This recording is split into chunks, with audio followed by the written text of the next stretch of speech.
Hi folks, it's John Nizman from lastchanceautorestore.com, and today I'd like to share with you an update. This is the 57 Porsche 356 Replica, and in our latest video, or last video, we shared with you, we showed the repairs of the front end in terms of steering and brakes and suspension, and then the repair work done to the chassis. The next concern that we had was the placement of the body on the actual chassis or on the pan. So whoever pre-assembled this car before our client purchased it didn't take measurements that were very important in terms of squaring the body to the chassis. So when we rebuilt the motor and we installed the engine, we have dual Weber type carburetors on each side. And on the driver's side, there's clearance for the carbs, the air cleaner, and the lid. But on the passenger side, there wasn't enough room. We couldn't get the air cleaner in. So we took some measurements, and the body down the passenger side compared to the driver's side was out almost 3/4 of an inch. So rather than taking the whole car apart, which would be a major job, we did a few little modifications I'd like to share with you now. So from underneath here, you can see basically in the back we've got the rebuilt and tweaked engine, which we showed you in a previous video.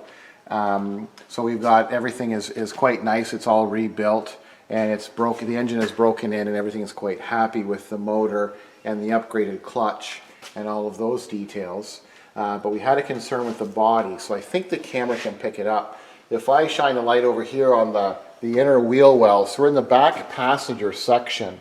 And this body kit, basically what they did is the fiberglass panel, they had pop riveted to a piece of tubing. So they made some square tubing for the back to suspend the rear bumper brackets. And then they have tubing coming across and joining, but there's not a lot of strength.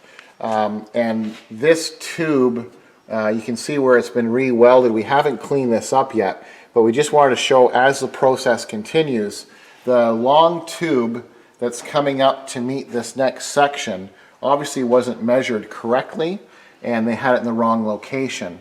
So with that in the wrong location and the body a little bit too low, that didn't allow for any clearance up above, and we'll show it in an upcoming video where there wasn't enough room for the air cleaner and carburetor. So with some measurements, essentially what we did is we were able to support the back section. We drilled out the spot welds along this wheel well, and then if you can follow along here, we're basically under the passenger door, and you can see a little bit different way of doing it. They took the Volkswagen floor pan, welded it to this square tubing down the side, and we've got some extra supports. So with this floor being welded solid to this tubing, and then we have this plate that sticks out and the body is sitting on it. So this looks quite barbaric right now, but what we did is we drilled out all of their pop rivets that they had, and then it allowed us to shim or raise up the body on this side. Now there's a lot to it, because when you start to raise the body, you have to be really careful with the gap of the door and how it opens and closes, and the door hinge and all kinds of fun stuff with the striker. So we have it basically where it should be now. It just needs a little more massaging. So we have these shims just temporary to get the height that we need, and that will give us the clearance for the carburetor, and then it won't look so tilted or so crooked when it's on the ground when you're looking at it.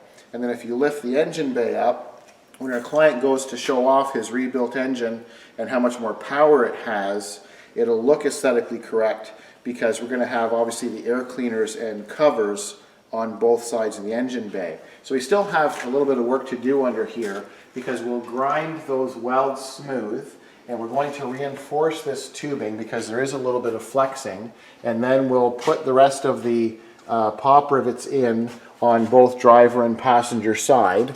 And then once we have that, then we'll rust proof and make sure that the tubing and everything is protected as it should be. And then when we come down along this rail, you can see with the flexing and stuff, they just sprayed a rust material on top of untreated steel. So we'll clean this up we'll shim these correctly, and then we'll also make sure that this is sealed so we don't get any condensation or weather going between the chassis and the body, because we're probably going to be doing some interior work later with the carpeting and sound insulation. So I just wanted to share with you, really nice looking car from the outside, but we found some things with steering, suspension that were safety concerns, and then once we have the engine and transmission, we knew the body was off a little bit, but we didn't realize how far it was out until we tried to install the dual carb covers and air cleaners. So now that we've solved that issue, we'll continue with this, and as this build continues, we'll share some more videos. So I'm John from lastchanceautorestore.com.